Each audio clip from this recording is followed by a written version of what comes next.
mercado editorial está em constante evolução. Um grande impulsionador dessas mudanças é o PNLD, que em suas edições mais recentes sinaliza a necessidade de uma produção editorial e educacional para além dos livros didáticos, preconizando conteúdos interativos, audiovisuais e digitais. Discussões sobre esses assuntos são fundamentais para as editoras envolvidas no PNLD, mas também para diferentes profissionais do setor do livro. Pensando nisso, conversamos com Renata Müller, diretora executiva da Associação Brasileira de Livros e Conteúdos Educacionais, ABRELivros, entidade civil sem fins lucrativos que congrega editoras de livros escolares e produtores de conteúdos e tecnologia educacional de diversas partes do Brasil. E também Cândido Grangeiro, da Palavras Projetos Editorial, editor com mais de 25 anos de experiência no setor e uma referência em produção de livros didáticos e literários. A conversa revelou que ainda temos grandes desafios na incorporação do universo digital à produção e distribuição do material didático produzido por editoras. Falamos dos desafios enfrentados tanto na produção quanto no acesso aos produtos digitais, passando pelas aquisições do governo e também sobre o ciclo de desenvolvimento desses novos tipos de livros. As diversas mudanças que esse processo acarreta dentro da editora, com a necessidade de novos profissionais, como programadores e em outros cargos ligados à tecnologia.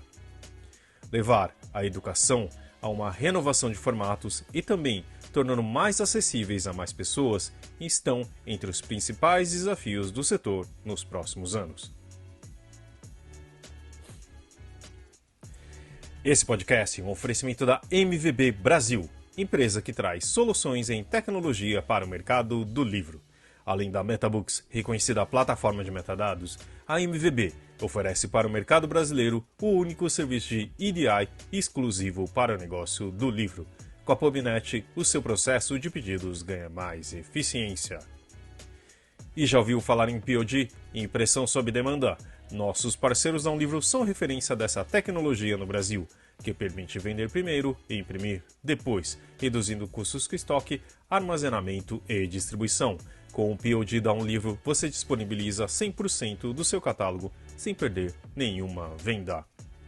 E também temos o apoio da CBL, a Câmara Brasileira do Livro, que representa editores, livreiros, distribuidores e demais profissionais do setor, e atua para promover o acesso do livro e a democratização da leitura no Brasil. É agência do ISBN e possui uma plataforma digital que oferece serviços como ISBN, códigos de barra, ficha catalográfica, registro de direito autoral e carta de exclusividade.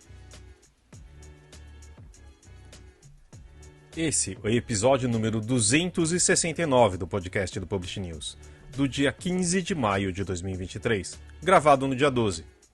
Eu sou Fábio Errara e esse episódio conta com a participação de Guilherme Sobota e Karina Lourenço. E a edição de Fábio Errara. E não se esqueça de assinar a nossa newsletter, nos seguir nas redes sociais, Instagram, LinkedIn, YouTube, Facebook, TikTok e Twitter, todos os dias com novos conteúdos para você. E agora, Renata Müller e Cândido Grangeiro. Gente, boa tarde, bom dia, boa tarde para os ouvintes também, né? Muito obrigado, Renata, muito obrigado, Cândido, por estarem aqui conosco para debater esse assunto. A gente está gravando na sexta-feira, né, dia 12. Essa semana ocorreu aqui em São Paulo a BET, que é a Feira de Educação e Tecnologia, e a partir dos assuntos que estão sendo discutidos lá também, a gente agradece muito que vocês estejam aqui conosco para discutir eles com a gente. Então, muito obrigado. A ideia, a princípio, né, é justamente conversar um pouco sobre a relação da produção de livros didáticos, livros literários também, de educação, relacionados ao universo digital, né, relacionados também aos editais do PNLD e tudo mais. Eu queria começar ouvindo vocês sobre assim, o que a gente já sabe sobre isso, né? Como é que as editoras já estão trabalhando com experiências digitais nesse sentido, e quais são as mudanças recentes que vocês têm percebido nessas relações. Cândido, pode ser, por favor. Olá, queria primeiro cumprimentar todo mundo, agradecer pelo convite, dizer oi para os ouvintes, né? Acho que essa questão da tecnologia vem mexendo com o nosso cotidiano, com o cotidiano das editoras, não só das editoras, mas também dos autores, de uma forma bem significativa nos últimos meses, né? Nos últimos anos, né? Tem a entrada do PNLD digital, né? Quer dizer, levar esse universo digital para o PNLD, tem transformado bastante o nosso dia a dia. Então, a tecnologia, mais do que nunca, né, vem interferindo. E não é só uma questão da produção, né, do livro digital, etc., mas a própria pandemia faz com que a gente repense todas as formas de trabalho, e isso acaba passando pelo mundo das tecnologias digitais, né? Então, enfim, eu acho um tema super importante, super significativo para o mercado editorial hoje debater, né? Bom, eu também, prazer estar aqui com vocês, ao lado do Cândido, né, Guilherme, enfim. Eu acho que esse tema que o Cândido destacou, né, o como isso tem sido uma mudança significativa nas editoras e na forma como as editoras estão trabalhando, né? Então, eu poderia dizer um pouquinho sobre a gente em 2023 agora é o primeiro ano em que existe em que tem um edital, né, do PNLD digital e que vai chegar aí nas mãos dos alunos, né? E o PNLD 2024, que é o que as editoras também já estão trabalhando, e que vai ser, por óbvio, né, entregue aí em 2024 para os alunos, ele já é um edital aprimorado. Então, o primeiro edital que veio nesse aspecto de PNLD digital, que foi o de 2023, ele basicamente entregava para os alunos uma réplica do livro digital, né, do livro impresso no livro digital. E já no PNLD 2024, o edital ele traz aspectos de enriquecimento desse material, né? Que são recursos associados ao conteúdo o conteúdo não está no impresso, mas ele vem para o digital.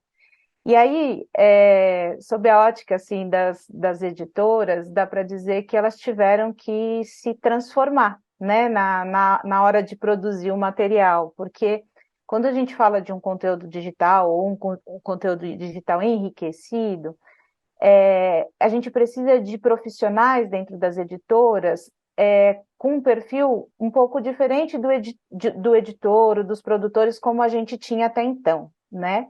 Então, nós precisamos trazer para as equipes, as editoras, profissionais de tecnologia, né? Que tinham mais experiência, expertise nessa área, mas que precisaram se também entrar no nosso mundo editorial. Então, as editoras passaram por um tempo, e até essa entrega do 2023 mesmo, elas passaram por uma espécie de treinamento e adequação desses profissionais, né, de tecnologia para inseri-los nesse mundo da educação e do editorial. Então, a gente diz que foi um primeiro movimento, né, de muito aprendizado, que ainda não terminou, né? Acho que é isso que a tecnologia nos propõe, que a gente se aprimore e evolua a cada ciclo, né? Estamos aí ainda em vias de entregar esse PNLD 23, porque, né, Cândido, a gente ainda sofre, porque o próprio governo, a plataforma do governo também está sendo construída em conjunto com essa produção, e esperamos que para 2024 a gente já tenha aí um resultado muito melhor, né? Muito mais aprimorado de conteúdo. Uma dúvida que aparece é assim, o impacto que isso vai ter, né? Acho que a gente pode dividir isso em duas, eu vou falar um pouco mais na questão das editoras, e a gente vai falar também do lado do aluno, né? Na questão da estrutura que a Renata começou, né? Mas o que eu entendo também é isso tem um impacto em termos de custo, né? Porque a produção tem muito vídeo que é feito, né? E tipo, quem trabalha com audiovisual sabe que a captação, roteiro, edição, você tem um custo muito grande, né? E acho que o Cândido pode falar bem também que isso gera também. Eu não sei se isso. As editoras pequenas, que o PNLD sempre foi importante também, né, as independentes, tudo, isso tem um impacto muito grande com elas. Cândido, fala um pouquinho sobre isso e o que você imagina que isso possa acontecer? Então, você sabe que o PNL 23 ele foi o primeiro mesmo que as editoras precisavam entregar o digital junto, né, com o impresso. Né? E ele ainda, como a Renata falou, ele ainda não chegou para os estudantes. Ele já entregou os livros impressos, mas o digital ainda não chegou. E não chegou porque ainda o governo está preparando a plataforma para esse acesso dos estudantes e dos professores. Ou seja, a gente está construindo todo esse percurso enquanto o carro está andando. Né? Então, isso tem sido muito difícil. Então, a gente não sabe ainda como que vai ser a recepção na ponta. Né? Como que o estudante vai ler e como que o professor vai utilizar esse material. Né? E todo esse cenário de dúvida que a gente tem ainda, né, por exemplo, no PNLD 24, que é o de Fundamental 2, que é o próximo, que vai ser comprado, vai chegar às escolas, várias editoras deixaram de participar justamente porque não sabia como operar dentro desse PNLD. Quer dizer, precisa entregar o digital junto, que como que a gente vai fazer esse digital? Esse digital é em HTML5 para a gente dominar essa tecnologia do fazer em HTML5, não é nem só uma questão do vídeo, né? Não é nem uma questão da gente agregar outros objetos, né? O áudio, o vídeo, etc. Mas é simplesmente nessa construção de uma linguagem que a gente não estava, a produção, a gente não está habituado a essa produção, né? Então, várias editoras para esse PND 24, que está sendo escolhido agora, deixaram de produzir, né? Porque não tinha. Você muda toda a linha de produção, né? Então, tem uma questão que, assim, você não pode deixar para o último momento para começar a produzir o HTML5, né? Então, você tem que interromper aquela sua produção que você estava acostumado no impresso para incorporar o HTML. Então, você tem que mudar toda a sua forma de lógica de produção, né? Então, todas essas incertezas e como fazer isso, como operar, como incluir os novos profissionais, deixaram muitas editoras inseguras. Eu acho que agora, de uma certa maneira, essa nova esteira de produção ela vai ficando um pouco mais clara e as editoras vão ficando um pouco menos inseguras para participar. Essa esteira de produção é uma esteira muito diferente mesmo, né? Só que, por exemplo, no edital do PNLD 2023, que foi lançado há 3 anos atrás, né, Cândido? Imagina, 3 anos atrás, um livro que está sendo entregue agora, não se tinha nenhuma clareza de como seria essa esteira de produção, né? Então, imagine que esse edital que saiu nesse momento, ele foi feito com lógica do livro impresso. Então, tudo que foi pedido, os prazos de avaliação, de submissão ao governo, tudo mais, foi feito com a lógica do governo. Mas como tudo no digital, é disruptivo. Você não produz o digital, como você bem disse, né, Fábio? Você não produz o digital com a lógica do impresso, é impossível. Então, isso é muito difícil num programa como o PNLD, que é um programa gigante, né? E que envolve tantos personagens e que tem a seriedade do edital. Então, esse processo tem imposto aí entre as próprias editoras e ao governo uma adaptação e um trabalho, um esforço conjunto para chegar em caminhos viáveis de produção e entrega, né? E que possam melhorar a entrega do 24. Então, esse 24, como a gente vinha dizendo, o Cândido mencionou, existe um pouco mais de clareza, porque já sabemos os problemas, né, advindos da produção do digital, relacionadas ao edital, à publicação do edital, e já para o 24, essas coisas tendem a ser melhores, e aí para o 25, que não sabemos aí se será 26, né? Mas a expectativa é que para o próximo edital, já com mais clareza desse processo, a gente tenha uma construção. Então, assim, no PNLD, Na tecnologia, tudo pode ser transformado muito rápido. No PNLD, não. Então, a gente vai caminhando e construindo uma via onde a tecnologia, né, vem para apoiar e melhorar o produto e chegar na sala de aula, mas a gente tem que entender que isso é um processo que se faz passo a passo. A gente não vai conseguir fazer uma grande virada rápida, justamente pelo tamanho e característica do programa, né? Eu queria ouvir vocês, então, sobre uma adaptação necessária no trabalho das editoras nesse assunto. Porque, por exemplo, parece que uma das dificuldades das editoras é justamente encontrar profissionais para aplicar conceitos da educação e do editorial à tecnologia, né? Ou vice-versa, né? Aplicar conceitos da tecnologia na educação e no editorial. Nesse sentido, por exemplo, como é que se dá a atuação dos autores e editores na elaboração dos materiais que estão relacionados com a tecnologia, né? No caso, principalmente do próximo edital, né? De 2024. Como é que as editoras estão trabalhando com isso, por exemplo? Tem como que é aquela máxima, né? Que o meio muda a mensagem, né? Então, quando você pensa em um livro digital, você pensa em uma produção diferente, né? Então, você tem várias questões, e não é só um livro digital, tem um aspecto. Bom, primeiro, antes de mais nada, é super bem-vindo essa transformação, tá? Eu acho que ela é necessária, eu acho que o mercado precisa passar por isso, eu acho que as editoras precisam passar por esse aprendizado, as escolas precisam passar. Quer dizer, nós estamos em um mundo em que a tecnologia se faz fundamental. Então, isso é uma maneira de a gente se apropriar dessa tecnologia. Então, antes de mais nada, tem todo o apoio.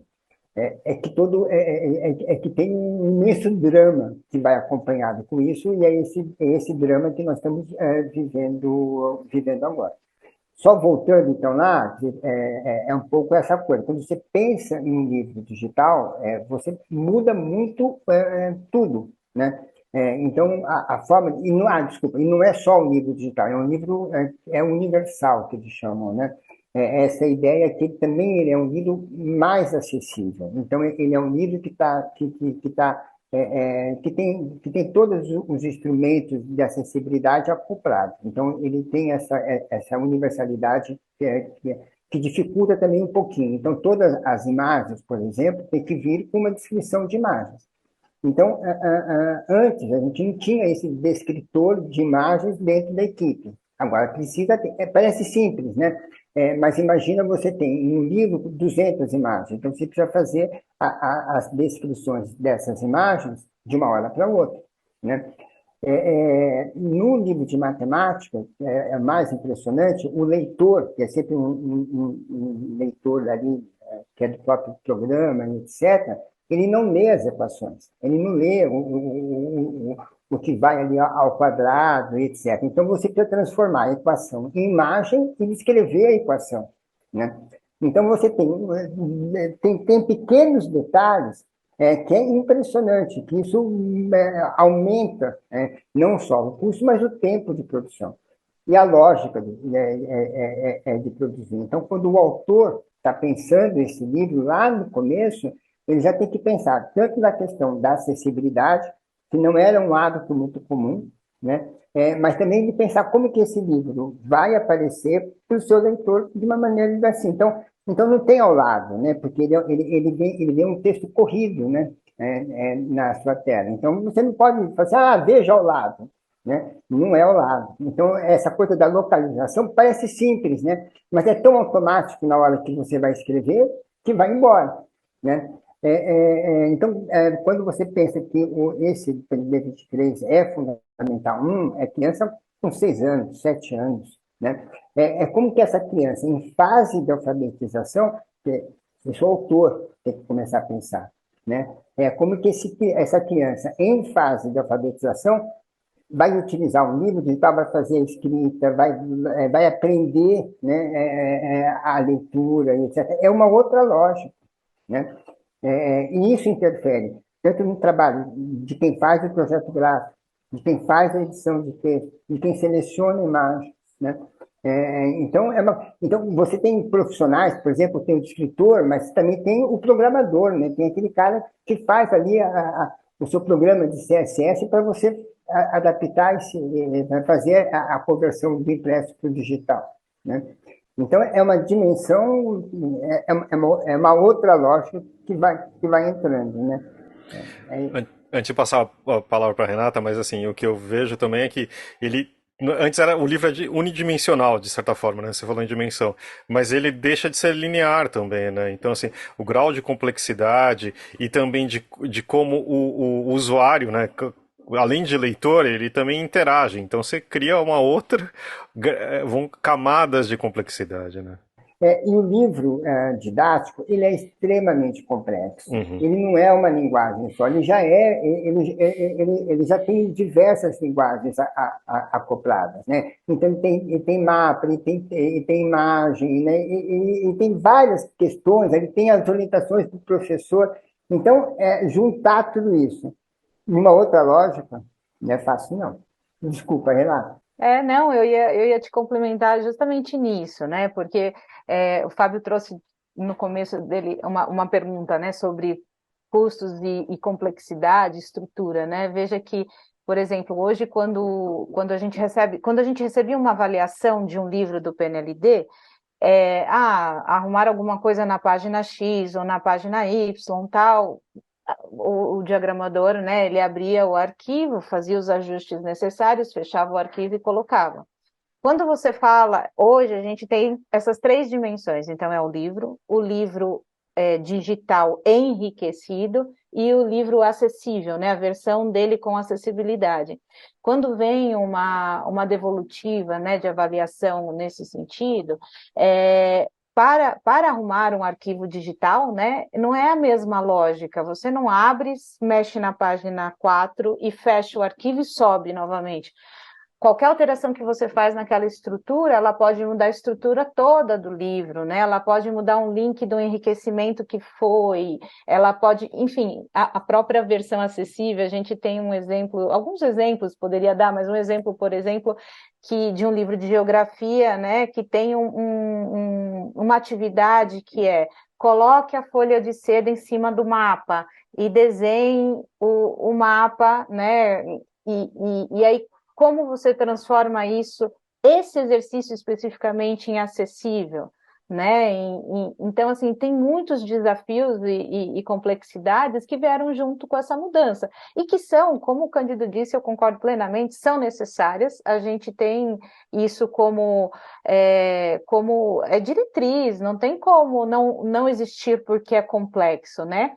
Só que a gente precisa evoluir sob a ótica de edital e de produção com a mesma complexidade que o produto exige. Então, não dá para a gente continuar com um edital que dá prazos iguais para impresso e digital, ou que dá etapas, né? Como, que nem, né? A gente tinha que subir o livro impresso junto com a HTML, mas não é possível você fazer isso, né? Hoje em dia não é, ainda que a gente tenha um sonho, né, de que a gente tenha uma saída universal, uma saída única na produção, ainda não existe, né? A gente ainda precisa produzir uma versão que sai no impresso e uma versão que pode ser meio que paralela, mas uma versão que saia no digital, elas não são automáticas, né? E cada uma delas tem a sua complexidade. Então, esse é o desafio em que as editoras estão nesse momento, mas também eu acho que se uma coisa que nos deixa muito feliz é que a gente vê que está todo mundo empenhado em fazer isso dar certo e a gente evoluir de fato nisso, e eu sinto também que existe uma disposição, né, do FNDE, enfim, na escuta, né, sobre esses problemas que vão aparecendo na medida que eles vão executando mesmo, para que exista esse olhar de onde que precisa mudar para o próximo edital, né, para a gente de fato evoluir no processo e conseguir entregar um produto de qualidade para os alunos. Rê e Cândido, eu fiquei com uma dúvida aqui agora. A gente estava conversando até o momento sobre os desafios dos autores, dos editores e das editoras, né, sobre essa mudança. Mas eu queria perguntar na perspectiva dos receptores, que são os alunos e os professores. Quais desafios a gente tem por aí em relação a eles e também a questão de tecnologia, né? Porque a gente precisa acessar esse conteúdo digital. A gente precisa de computadores, internet. Então, eu queria ver um pouquinho esse outro lado. Eu acho que a gente ainda tem um desafio importante de conectividade, né? A gente não, o Brasil a gente tem muitos Brasis, né, dentro do Brasil. Então a gente tem realidade de acesso, né, à tecnologia muito diferentes. O livro, por incrível que pareça, ainda é a ferramenta que chega na mão de todos, né? É aquela que chega na mão é, via barco, via todas as formas possíveis, né, nas áreas rurais, enfim, o livro ainda é um instrumento que, de fato, chega nas mãos dos alunos e professores, e então a conectividade, ela é ainda um desafio, então na medida, e a gente entende e tem visto aí, né, um movimento, um dos pilares, né, dessa nova gestão, ser a conectividade, a preocupação em, de fato, fazer isso se expandir cada vez mais no Brasil, mas, enquanto isso, esse é um dos desafios. E o outro é também a gente que vive em áreas urbanas, a gente acha que todo mundo tem um celular, e todo mundo, de fato, tem um celular, né? Mas, assim, nas áreas urbanas isso é uma realidade, mas a gente não pode dizer que em todas as áreas do Brasil é assim. E eu acho também que tem uma questão que a gente pode tentar entrar um pouco, que é o quanto que você consumir o conteúdo via os dispositivos digitais é eficaz para o aprendizado, né? Então, eu acho que a gente tem uma discussão, vencida a discussão da conectividade, né, que não está, mas enfim, para além da discussão da conectividade, de como os alunos vão ter acesso, os professores e tudo mais, é, que tipo de conteúdo é melhor para ler em qual formato, né? Se no papel, se no dispositivo e tudo mais. Então, acho que tem muitas discussões para a gente tem que andar pensando nisso o tempo todo, né? E trabalhando por isso, porque, de fato, não é só uma questão de ter acesso ou não, e baixar ou não o livro, né? Então, o que deveria estar na mão de cada aluno? Eu acho que tem uma questão que é fundamental, né? Ler e escrever, eu acho que é base no ensino. Quer dizer, tem uma importância muito grande em você aprender a ler e a escrever, né? Quer dizer, e qual que é a sua habilidade com o texto, com textos longos, etc., né? Eu acho que ainda a gente não tem essa resposta, eu acho que é muito importante que fiquemos atentos a ela, o quanto, né, porque é isso, né, pouco menos de 60% só acessa conteúdo por meio do celular. É outra leitura, né? Você não consegue ter um texto extenso na leitura do celular, é muito mais difícil, né? Então, esse hábito da leitura, essa forma da leitura, muda significativamente, né? E só uma coisa que eu acho que é importante, acho que temos que monitorar isso, mas, por enquanto, impresso e digital, eles convivem. Então, vai para a escola o impresso e a escola tem a possibilidade de fazer o acesso também desse livro pelo digital. Então, ainda você tem os dois convivendo, tá? Então, não é um substituindo o outro, né? Claro. E retomando um pouco a fala da Renata agora, Renata, eu acho que a gente ainda não tem, né? E eu estou te perguntando se já existem pesquisas no Brasil nesse sentido, por exemplo, né, que demonstrem números ou resultados de aprendizado a partir de meios digitais também. Eu sei que a Abre Livros discutiu recentemente um relatório da Associação Internacional de Editores, né, a IPA, mas era uma pesquisa qualitativa, né, feita fora do Brasil para discutir esses aspectos, né? Então, nesse sentido, a gente ainda está iniciando essa discussão de alguma forma, né? Esse é um problema, né, para nós, porque nessa área temos muito poucas pesquisas que nos deem sustentação para essa discussão, né? E aí a gente tem buscado olhar para o mundo, né, e ver como é que os outros países têm tem resolvido essa equação também, né? Então, essa, por exemplo, é uma pesquisa que buscamos, que encontramos, porque ela é bastante consistente, né? É de fato baseada em dados, né? Agora, claro, dados da Europa, que tem uma estrutura bem diferente, mas o consumo é o consumo. Então, a gente entende que dá sim para a gente tirar uma relação. Por quê? Porque é isso, porque é baseado em dados, né? E é muito difícil, porque hoje em dia a gente tem, claro, pessoas que têm expertise e que podem dar opinião e que podem se manifestar e que estão em sala de aula, né? E que são as melhores informações que nós temos, mas isso ainda não é, de fato, o retrato do que vem acontecendo. Então, a gente precisa buscar, não temos, de fato, como você mencionou, algo que nos dê essa consistência por aqui. E peço desculpas, os vizinhos no nosso home office, né? Os vizinhos estão fazendo obras. Mas, enfim, de fato, não temos pesquisas que nos deem esses dados tão especificamente quanto precisamos. E a gente vem buscando, né? Acho que as editoras em si, de alguma maneira, têm ali trabalhado muito com escolas e professores no sentido de buscar essas informações. E quanto mais a gente encontrar no mundo coisas que nos ajudem a ter um pouco dessa percepção, a gente tem buscado olhar para isso também. E eu acho que é super importante, né, a gente esperar do governo esse monitoramento, né? Enquanto tem o impresso e o digital convivendo, fazer uma métrica desse digital, do aproveitamento desse digital, de como que ele é aproveitado, né?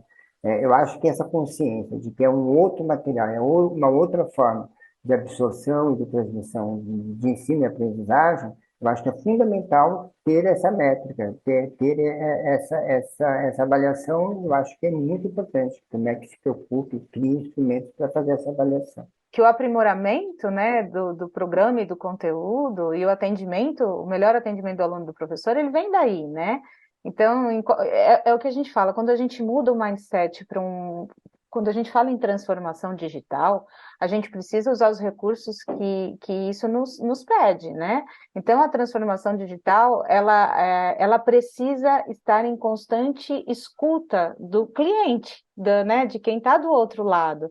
E aqui, com todo respeito, cliente-aluno, né? Mas, enfim, ele é o nosso cliente. Então, a gente precisa ouvir, aprender e aprimorar, ouvir, aprender e aprimorar. Hoje a gente ainda estamos como que surdos nisso, né? A gente não sabe ainda quais são os melhores resultados, mas alguns indícios já são, por essa pesquisa, inclusive, a gente vê ali que como o Cândido falou, não é uma questão de uma coisa ou outra, existe aquilo que é melhor para cada objetivo.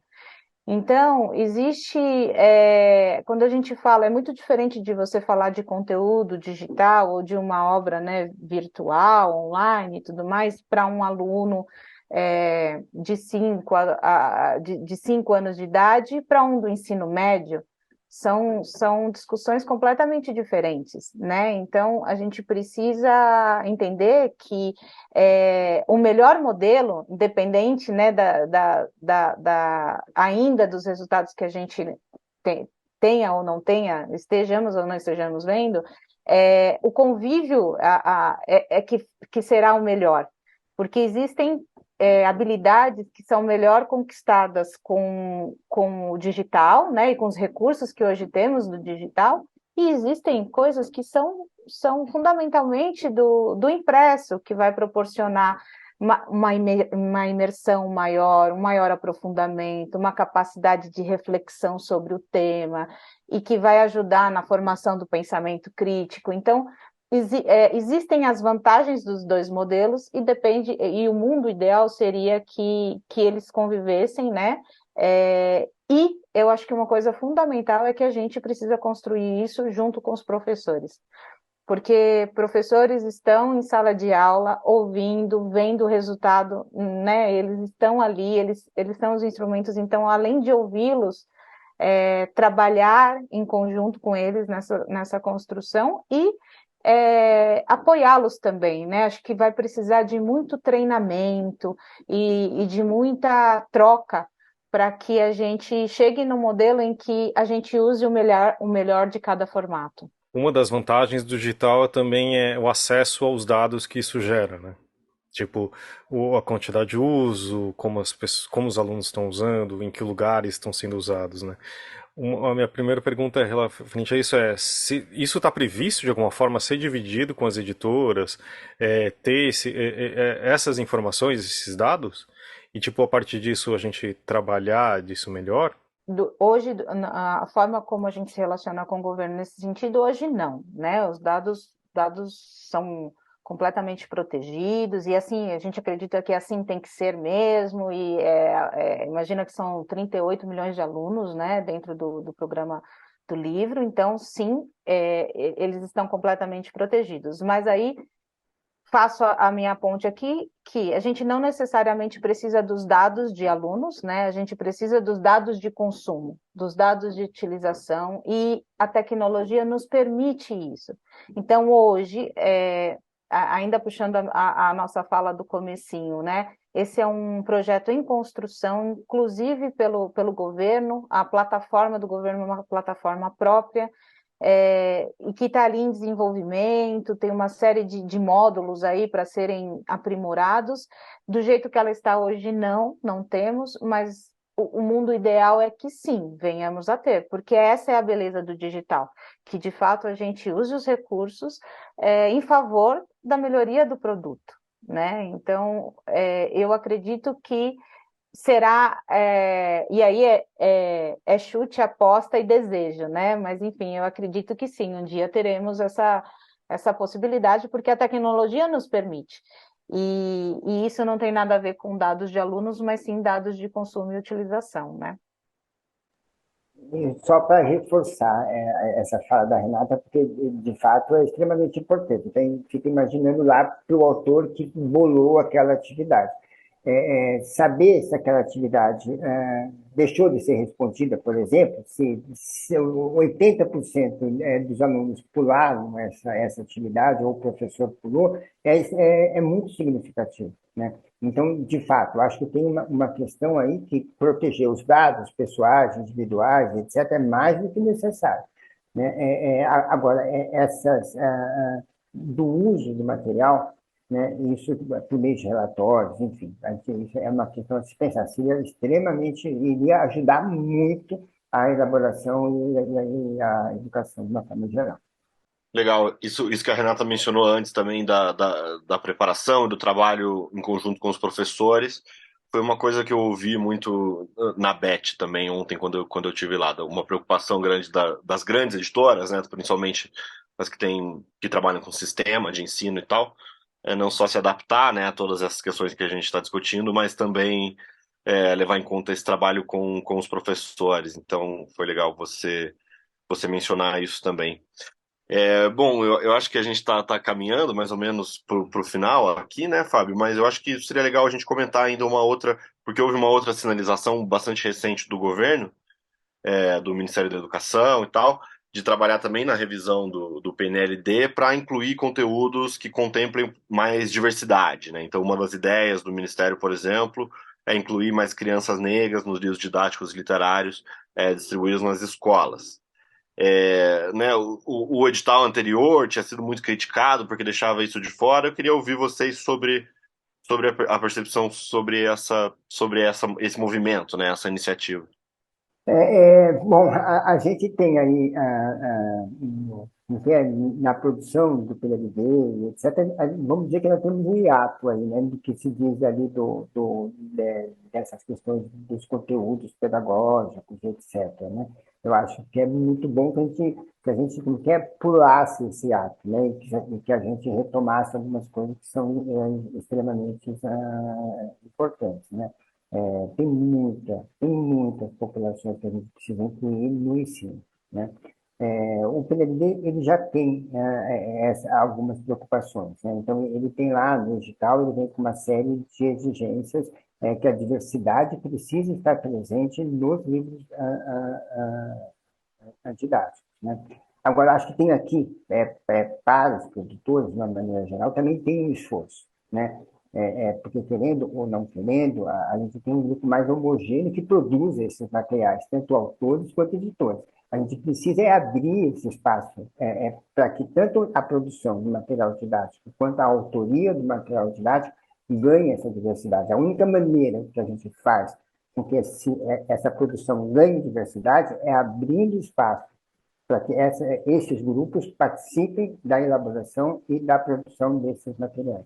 E só mais uma coisa, bom, eu ia falar que essa questão da tecnologia, ela traz uma outra dificuldade ao mesmo tempo, né? Também que é a concentração, né? Como ela é cara, difícil, etc., ela acaba concentrando. Então, menos editora participa, menos autores têm condições de participar.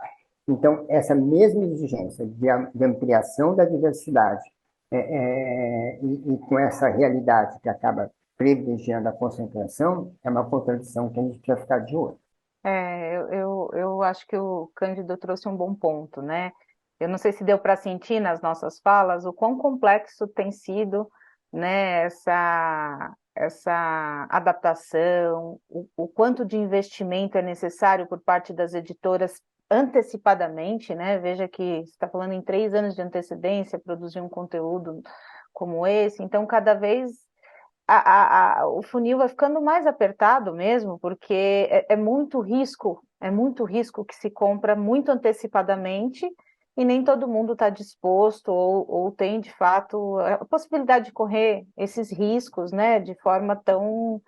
Então, esse é um desejo que a gente tem de tornar, de que os editais se tornem menos complexos, não que o produto se torne de menos qualidade, leia, por favor, né, leiam isso, mas que os editais se tornem menos complexos para que, de fato, a bibliodiversidade e as editoras possam concorrer e entrar, né, nessa concorrência de forma justa, né?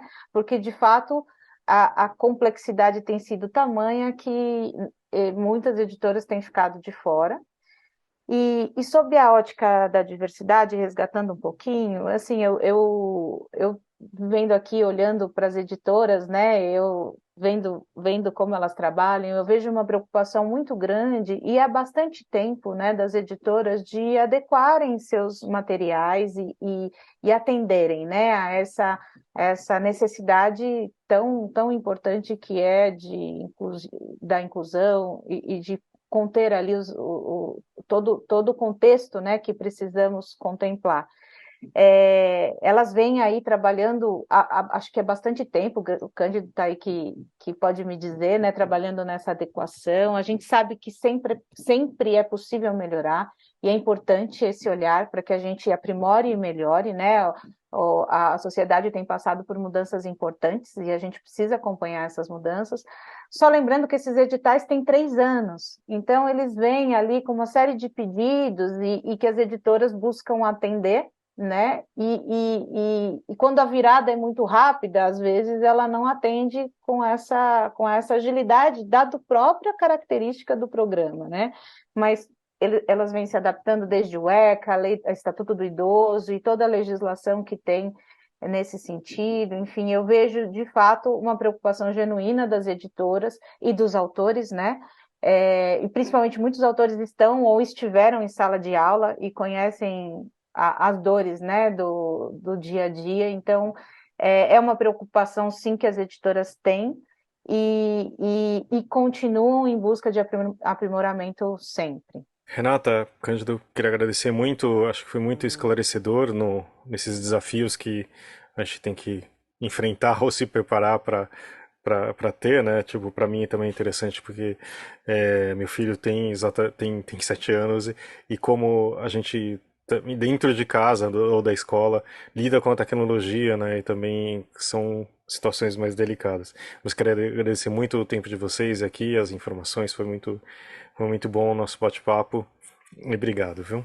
Eu que agradeço ao Cândido, Guilherme, Cali e Fábio. Enfim, foi um prazer e eu acho que tem muito assunto aí. A gente continua à disposição, se vocês quiserem, estamos à disposição para continuar debatendo sobre isso, que é o que nos faz acordar todo dia. Obrigado. Eu Valeu, agradeço Obrigada, muito. pessoal. Eu agradeço muito, é super importante esse espaço. Muito obrigado por abrir e por nos receber para discutir esse tema. Valeu, gente. Obrigado. Até semana que vem. Valeu, gente. Obrigado.